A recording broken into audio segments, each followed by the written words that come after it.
Assalamualaikum warahmatullahi wabarakatuh.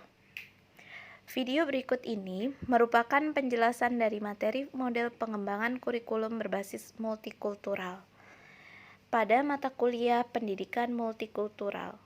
Berikut ini kami tampilkan nama-nama anggota dari kelompok 6. Ada Dewi Sarah Nilamsari, Ningsih Junaisih, dan Rizvi Khairunisa.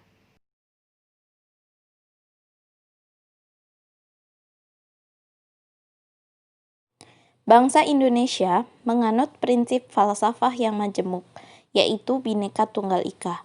Prinsip ini sebagai pemersatu atas keragaman budaya, bahasa, suku, etnis, dan agama.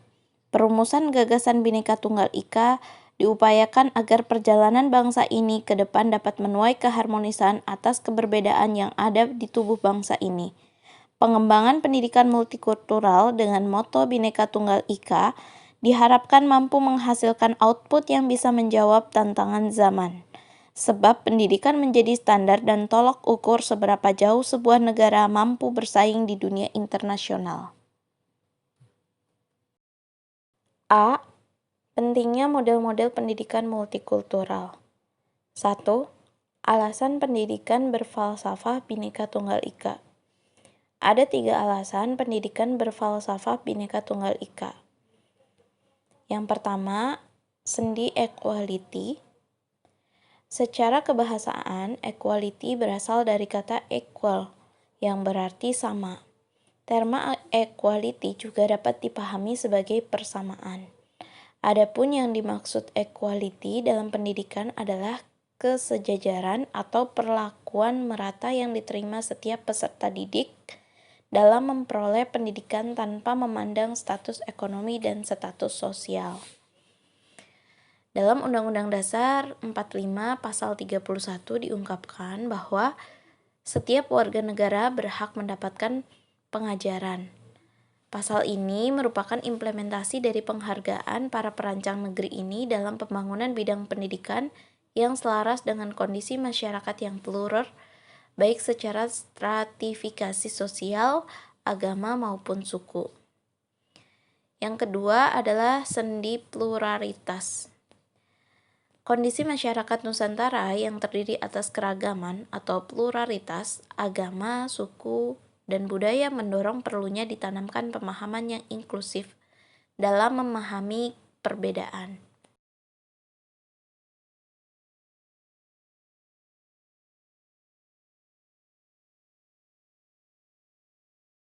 Pluralitas adalah napas dari kebinekaan. Kehidupan yang bineka tidak dapat tercermin tanpa adanya pemahaman keberagaman. Dalam konteks Indonesia yang selama ini tersulut api eskalasi pertentangan etnis dan agama, tepat jika mulai menggelorakan semangat pendidikan multikultural. Karena lembaga pendidikan dinilai sangat efektif dalam melakukan transformasi nilai. Yang ketiga adalah menegakkan toleransi.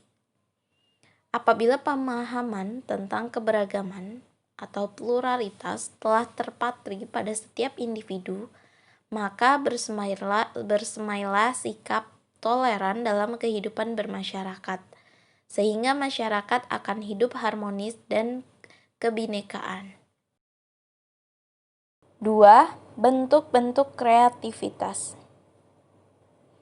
Model pendidikan di Indonesia dan negara-negara lain menunjukkan keragaman tujuan yang menerapkan strategi dan sarana yang digunakan untuk mencapainya. Di Jepang, aktivis kemanusiaan melakukan advokasi serius untuk merevisi buku sejarah, terutama yang menyangkut peran Jepang pada Perang Dunia II di Asia. Walaupun belum diterima, usaha ini sudah mulai membuka mata sebagai masyarakat akan pentingnya perspektif baru tentang perang agar tragedi kemanusiaan tidak terulang kembali. Sedangkan di Indonesia masih diperlukan usaha yang panjang dalam merevisi buku-buku teks agar mengakomodasi kontribusi dalam partisipasi yang lebih inklusif bagi warga dari berbagai latar belakang suku, agama, budaya, dan etnis. Di Indonesia juga diperlukan materi pembelajaran yang bisa mengatasi dendam sejarah di berbagai wilayah. Model lainnya, pendidikan multikultural tidak hanya merevisi materi pembelajaran, tetapi juga melakukan reformasi dalam sistem pembelajaran. Contoh yang lain adalah model sekolah pembauran Iskandar Muda di Medan yang memfasilitasi interaksi siswa dari berbagai latar belakang budaya dan menyusun program anak asuh lintas kelompok. Sedangkan di Amerika Serikat, bersamaan dengan masuknya wacana tentang multikulturalisme, dilakukan berbagai lokakarya di sekolah-sekolah ataupun di masyarakat luas untuk meningkatkan kepekaan sosial atau sense of crisis, toleransi, dan mengurangi prasangka antar kelompok. 3. Langkah-langkah yang perlu dilakukan. Langkah-langkah yang perlu dilakukan adalah sebagai berikut. A. Multikulturalisme perlu menjadi bagian kurikulum pendidikan. Pendidikan agama dan moral perlu memperkenalkan realita pluralitas tanpa mereduksi ke dalam relativitas. Akan lebih baik jika pemeluk agama yang bersangkutan yang memberikan penjelasan. B. Dalam ruang publik, dimensi multikultural perlu mendapatkan dorongan selain dalam bentuk politik, juga dalam ekspresi seni, teater, musik, dan film. C. Perlu dikembangkan program yang memungkinkan dijaminnya representasi minoritas dalam politik, pendidikan, dan lapangan kerja. D. Pemerintah perlu mendorong pengelola media massa seperti radio, televisi, koran, majalah, dan internet agar memerhatikan dan memiliki kepedulian multikultural. B. Konsep pengembangan kurikulum multikultural. Yang pertama, konsep dan tujuan kurikulum multikultural. Salah satu tujuan penting dari konsep kurikulum multikultural adalah untuk membantu semua siswa agar memperoleh pengetahuan, sikap, dan keterampilan yang diperlukan dalam menjalankan peran-peran seefektif mungkin pada masyarakat demokrasi pluralistik serta diperlukan untuk berinteraksi, bernegosiasi, dan berkomunikasi dengan warga dari kelompok beragam, agar tercipta sebuah tatanan masyarakat bermoral yang berjalan untuk kebaikan bersama. Yang selanjutnya nomor 2, prinsip-prinsip kurikulum multikultural. Menurut Banks, tahun 1993, dalam implementasinya, paradigma kurikulum multikultural dituntut untuk berpegang pada prinsip-prinsip berikut ini. A. Kurikulum multikultural harus menawarkan konten isi materi yang merepresentasikan pandangan dan perspektif banyak orang. B. Kurikulum multikultural harus didasarkan pada asumsi bahwa tidak ada penafsiran tunggal terhadap kebenaran sejarah. Yang C. Kurikulum dicapai sesuai dengan penekanan analisis komparatif dengan sudut pandang kebudayaan yang berbeda-beda. Yang D. Kurikulum multikultural harus mendukung prinsip-prinsip pokok dalam memberantas pandangan klise tentang ras, budaya, dan agama. Yang E. Kurikulum yang multikultur mencerminkan keseimbangan antara pemahaman, persamaan, dan perbedaan budaya, mendorong individu untuk mempertahankan dan memperluas wawasan budaya dan kebudayaannya. Beberapa aspek yang menjadi kunci dalam melaksanakan kurikulum multikultural dalam struktur sekolah antara lain: yang A. Tidak adanya kebijakan yang menghambat toleransi. B. Harus menumbuh kepekaan terhadap perbedaan budaya. Yang C. Harus memberi kebebasan kepada anak dalam merayakan hari-hari besar umat beragama. Untuk materi selanjutnya yaitu tentang langkah pengembangan kurikulum multikultural. Nah, Langkah pengembangan kurikulum multikultural yaitu mengembangkan kurikulum pada jenjang persekolahan yang siswanya beragam suku bangsa dan dibutuhkan kesadaran akan kebinekaan yang dimiliki oleh siswa.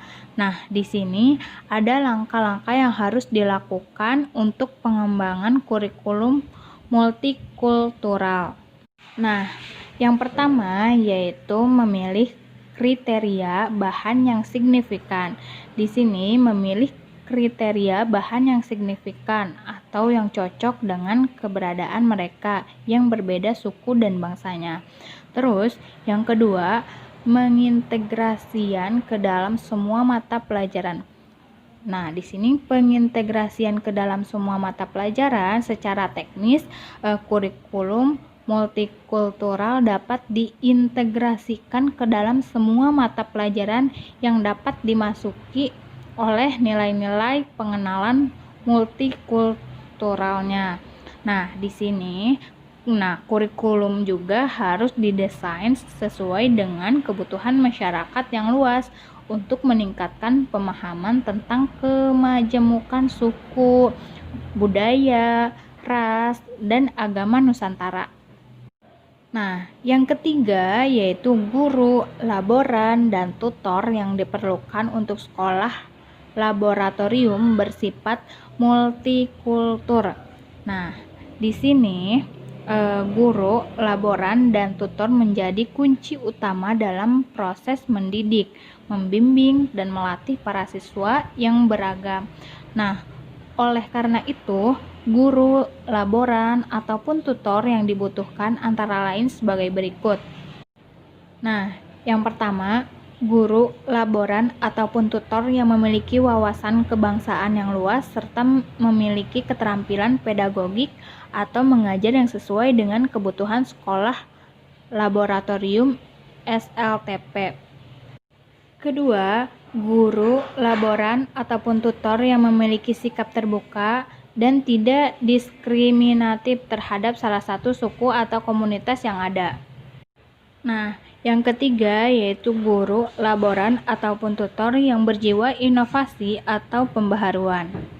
Nah, yang keempat yaitu guru, laboran, ataupun tutor yang berjiwa kreatif, yaitu guru yang suka membuat terobosan baru yang bermanfaat bagi pengembangan sekolah laboratorium sebagai ladang atau tempat penelitian bagi akademisi yang akan disumbangkan kepada masyarakat luas. Yang terakhir yaitu guru, laboran, ataupun tutor yang mampu melakukan penelitian. Nah, itu adalah langkah-langkah pengembangan kurikulum multikultural. Nah, untuk materi selanjutnya yaitu tentang pendekatan dan tahapan pengembangan kurikulum multikultural. Nah, di sini ada yang pertama pendekatan pengembangan kurikulum multikultural. Menurut Ngainun, Naim, dan Ahmad Sauki menjelaskan bahwa dalam pengembangannya kurikulum dengan menggunakan pendekatan multikultural harus didasarkan pada prinsip yang pertama, keragaman budaya menjadi dasar dalam menentukan filsafat, teori, model, dan hubungan sekolah dengan lingkungan sosial budaya setempat. Yang kedua, keragaman budaya menjadi dasar dalam pengembangan berbagai komponen kurikulum seperti adanya tujuan, konten, proses, dan evaluasi. Nah, yang ketiga yaitu budaya di lingkungan unit pendidikan adalah sumber belajar dan objek studi yang harus dijadikan sebagian dari kegiatan belajar pada anak didik. Nah, untuk yang terakhir yaitu kurikulum berperan sebagai media dalam pengembangan atau mengembangkan kebudayaan daerah dan kebudayaan nasional. Nah, terus di sini juga ada tahapan pengembangan kurikulum. Nah, di sini ada beberapa tahapan yang diperhatikan dalam pengembangan kurikulum berbasis pendidikan multikultural atau Pusat Kurikulum 2017, yaitu sebagai berikut. Yang pertama yaitu merumuskan visi, misi, tujuan sekolah, dan pengembangan diri yang mencerminkan kurikulum sekolah yang berbasis multikultur. Nah, untuk yang selanjutnya yaitu mengkaji standar kompetensi dan kompetensi dasar yang bermuatan multikultur dengan memperhatikan hal-hal sebagai berikut. Nah, salah satunya itu memperhatikan urgensi dengan kehidupan peserta didik yang berhubungan dengan multikultur.